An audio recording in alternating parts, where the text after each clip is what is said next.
And Right. And I would say, like, creatively, I just haven't been hearing any of my voice in any of it. So I feel like if I hear it while we're playing, then I will try to do it. You know, I have to hear it in my head first. Right. which that's where all music comes from anyway, so follow that. And I think in the writing of it, I mean, for me, and I'd assume for Brandon as well, is that we're trying to write music we don't really hear out in the world. And y'all are doing a great job at it, man. Like I've been jamming it, and my coworkers have to hear it because I'm singing along to it. That's awesome.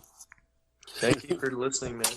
Oh yeah, man. Like I've always been a huge fan of supporting local music. So whatever I can do to expand all West, I'm trying to just get everybody as big as I can anyway. You know what I mean? Around West Texas. Right, and spread the word on like formats like this, like a podcast and stuff like that helps a lot.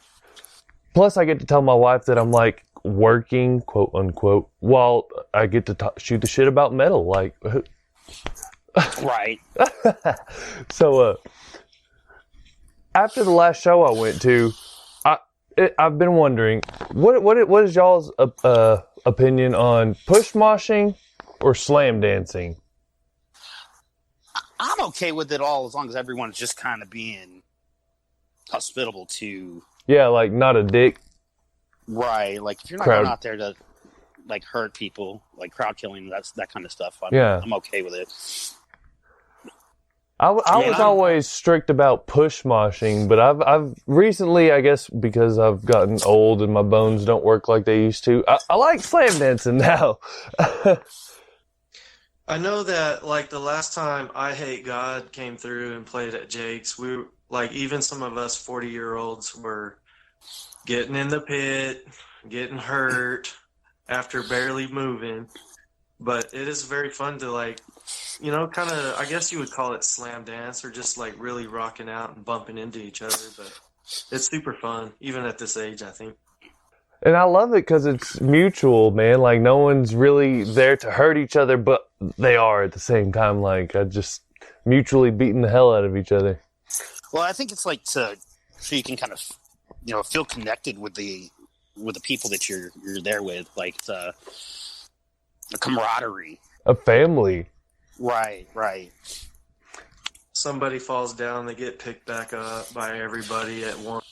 And I've even seen when, like, some scumbags will be groping on a girl that's crowd surfing, and people, like, are like, okay, like, this dude's not cool. Like, they don't, like, jump him or nothing, but, like, he's singled out, and it's not okay. Like... Well, I've drugged people out of the pit for doing foolish stuff. Like, I'll put them in a full Nelson and drag them right out of the pit before a bouncer even can get a hold of them. I've seen that before, too. What's that, B? We're all just a bunch of apes. Right. Yeah, I love it, man. I've loved it for a long time. Since the first time I seen it, man. It's just... I've always felt at home just in the scene, I guess. Whether it be big, small, local, far, whatever. Right. Like going to a show in a different town, and seeing friends from your hometown there, and then mingling in with everybody else there as well, and just kind of like the metal community is a very, very open and accepting community. Oh yeah, in my opinion. Like one of my best friends, the only reason we became friends is because I was like, band shirt, long hair. Like, we're friends now, and yeah, we're best friends. Right. Like power handshake. Oh yeah, power hug, like the pick of destiny, man. What would be y'all's perfect tour? I guess for y'all as a band, and then that y'all would want to see. As a band, I would like to kind of get to the big cities in Texas, like from the get-go. Just to be able to go out, take my band out 4 or 5 days or so, and make sure that we can come home and still pay our bills kind of situation. That right there would be absolutely great at this point in time. And, you know, and have people come out to the shows and really enjoy it and stuff like that. Do you have any bands that you would just have to have tag along, or would dream of having tag along? I'd like to play some shows like Porno Homid. There's a couple of friends that are in bands in Austin, Black Ops and Dining for Dogs, that I would like to play with down there. I've got a buddy out in Shreveport. I don't know what band he's playing in now, but I'd like to, get in touch with him and play with him. But just play with those local bands. I would think for a first tour, it would probably be just us out on the road, like by ourselves, and trying to connect with the local noise communities. I consider our band noise. I don't know what it really is, but there's definitely like bands that are similar in other towns, and that we just need to connect with them and try to book a little like summer, 5-day tour in Texas or something like that. We're going to take a quick break real quick. Here's Unicorns Burn the Witch.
We're the gods of failed, and you're listening to Food Slanging Trash Talking Nerds. Yeah!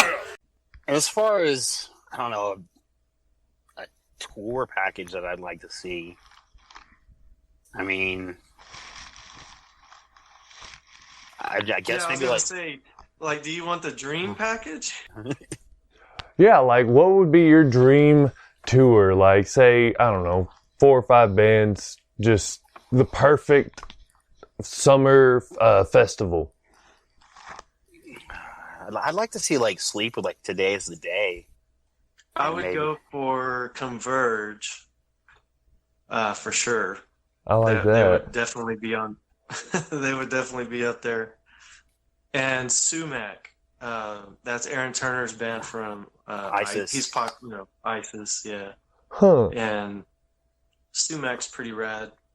I'm gonna have to check these guys out. You guys have been naming all these bands that I've heard of, but I've never really listened to. So I'm gonna have to go and. They're all great bands, man. I also like Eagle Twin. That would be cool to see Eagle Twin. It would definitely be cool to see Eagle Twin. Those guys, they're a two-piece band, and the guitar player has this weird guitar conception where it's like a bass and a guitar kind of thing that he plays. It's crazy. And he also makes his own amps. Yeah, I think he makes Hex. That's right, which are their Sun Model T clones, and they're all in they're in aluminum enclosures that are already ready for tour. Yeah, it's sick shit. Oh wow! And so instead of it having like a circle hole for the speaker, it's got a hexagon. What? Yeah, they're rad. That's awesome, man. Dang, we're promoting these guys. Right. Hey, if you hear this, sponsor me.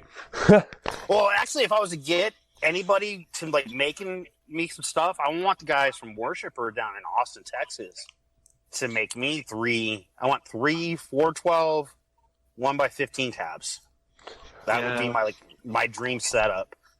Worshipper has been friends of ours for 6 years at least now. Right. We don't play through their cabinets right now, but I mean, if we didn't already have a truckload of Ampeg, then we would probably be playing all of their cabinets. Right, but I'd gladly go off and take my son in Ampeg cabs and go put them aside, just if I could get a couple of those from those guys. And one of those guys runs the Lost Well, doesn't he, Brandon? Yeah. Dusty Brooks, I think is his name. Yeah, he's a founder of the Worshipper Cab. Huh.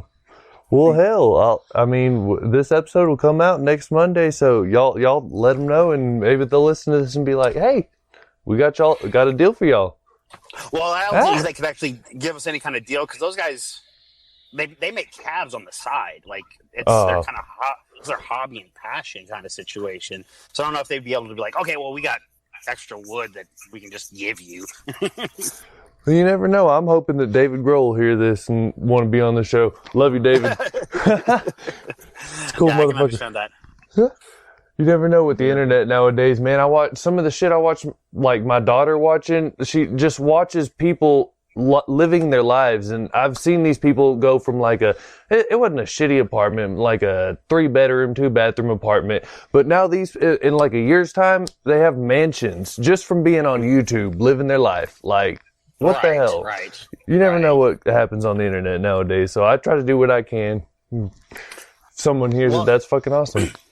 I picked up the porno helmet tape off of Neil last week, I think, and brought it home and put it in my tape deck and started playing and whatever. My baby, I got a 2-year-old, and she started dancing along to it. And I was working with Neil in Orlando's when I first met him, and he was telling me about being in Dolores, and he had this idea to start this band where he was just gonna play the drums, beat on a guitar, make all this weird noise and stuff like that. So seeing my kid enjoy the music he's making at this point in time, it's just wow, it's cool how life kind of spreads itself out and whatnot. And Neil's done some tours in France and over in Europe.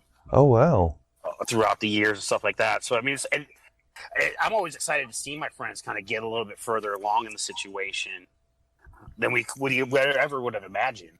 Oh yeah, and that's why I'm doing this, because it was so easy to make a podcast. And I figure, hell, if I can get bands on here, talk to them. And I mean, y'all are helping me out by letting me talk to y'all, and I'm hopefully helping y'all out by putting names out there. It's all about mutual benefits.